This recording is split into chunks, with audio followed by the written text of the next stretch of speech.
A freed Abyssinian slave named Bilal was the first to call believers to prayer at Muhammad's house. Allahu Akbar! Allahu Akbar! It was the first mosque. Allahu Akbar! Allahu Akbar! Ashhadu an la ilaha illallah. The call to prayer has within it the first Islamic pillar, which is the affirmation of God's unity. La ilaha illallah, that beautiful phrase which many Muslims chant over and over in their mind or vocally to constantly remind themselves of the unity of God and the unity of what we should focus on in our life.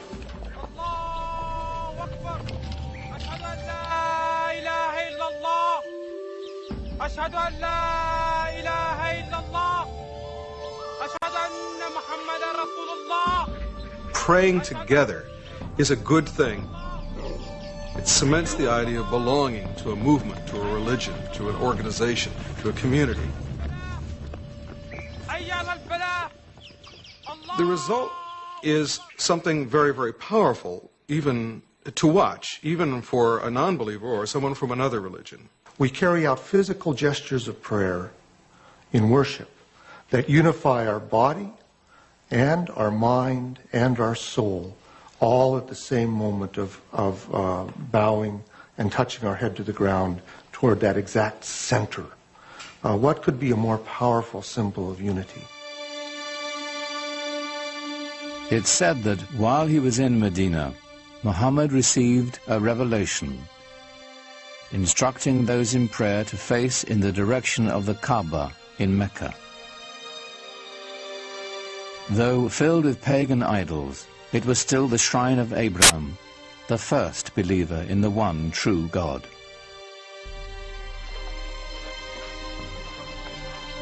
But even as the Muslims were praying toward Mecca, their enemies there were rallying in force.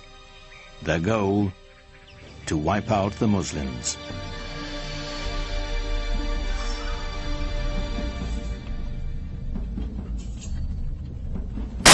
Muhammad's people began to gather arms.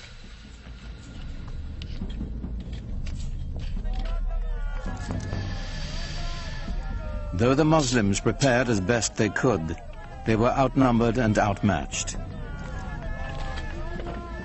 They mustered a force of only 313, mostly old men and boys, with few weapons. While the approaching Meccans were heavily armed and 1,000 strong.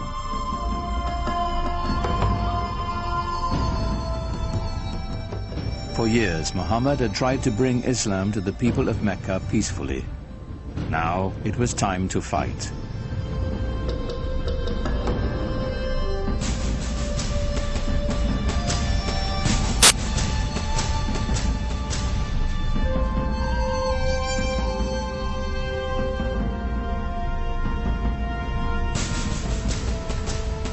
The Muslims faced their own tribes, brother fighting brother, son against father. Yet they came armed with a powerful weapon, a passionate belief in their faith. Muhammad's troops fought with every confidence that God's will was guiding them.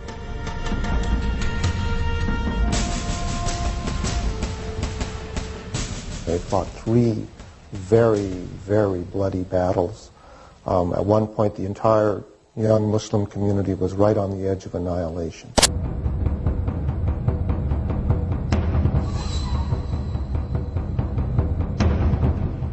For 3 years, the Muslim army held out against staggering odds.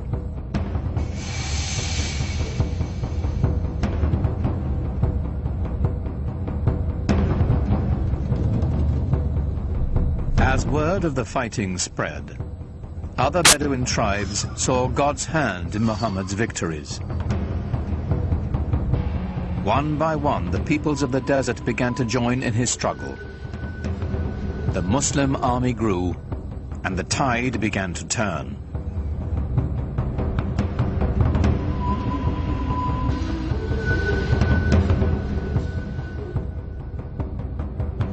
the Muslim forces advanced to the outskirts of Mecca. It was a furious siege that lasted for nearly a month. Until, finally, the city fell to Muhammad.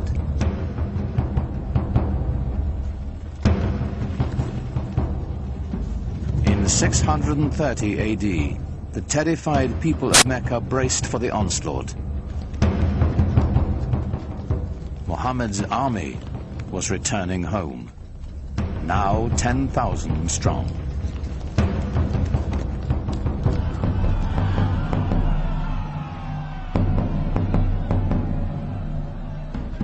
The vanquished knew the terrible fate that awaited them.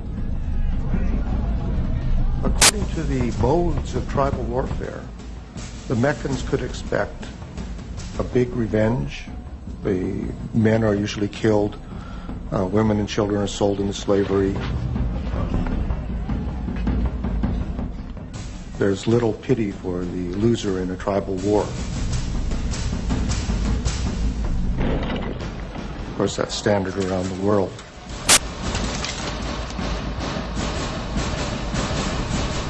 But Muhammad had a surprise in store for the fallen city. When Muhammad came into Mecca, and not only did not carry out a bloody revenge, but actually embraced the very Meccans who had fought him for 3 years and attempted to annihilate him, it was very shocking to the people in his milieu. So within the very founding of a religion, one finds episodes of great generosity, often extraordinary acts of kindness and mercy. But not all of Mecca escaped Muhammad's wrath. Flush with victory, his troops marched straight to the Kaaba. 7 times they circled the shrine, as those who had come to seek its protection appealed to their idols. But it was not the pagan people Muhammad had come to destroy. It was their gods. He raised his staff, and the tribal gods of his ancestors smashed into dust. When Muhammad entered Mecca and entered the shrine and destroyed the idols in the shrine, this is of great cultural and symbolic importance in Islam. By breaking the idols, he was breaking apart the tribal system in which each tribe really had its own independent deity. This was shocking to the Bedouin. This was saying the gods of our fathers are being destroyed. In some sense, you're saying that our fathers themselves were deluded. How can you say this in a tradition in which relationships to one's father and tribe were primary? So this act of iconoclasm then is seen as an act of prophetic violence that has just as much importance in Islamic tradition as Moses' breaking of the tablets when he saw the idolatry at Mount Sinai, or Jesus' casting the money sellers out of the temple.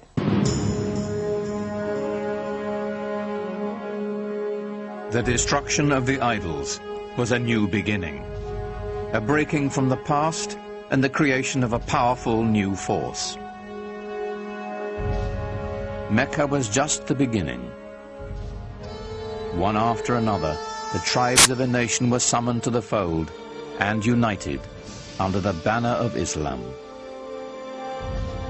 A worldwide community of faith was begun, born in an extraordinary alignment of history, personality, and conviction.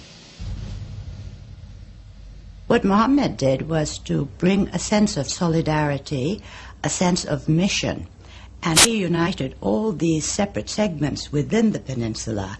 From then on, moved eastward, westward, northward, southward.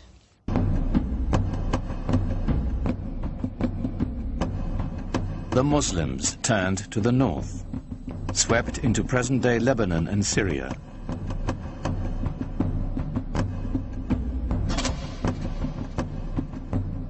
They continued west into Egypt and quickly across North Africa, fortifying the coastline of the Mediterranean.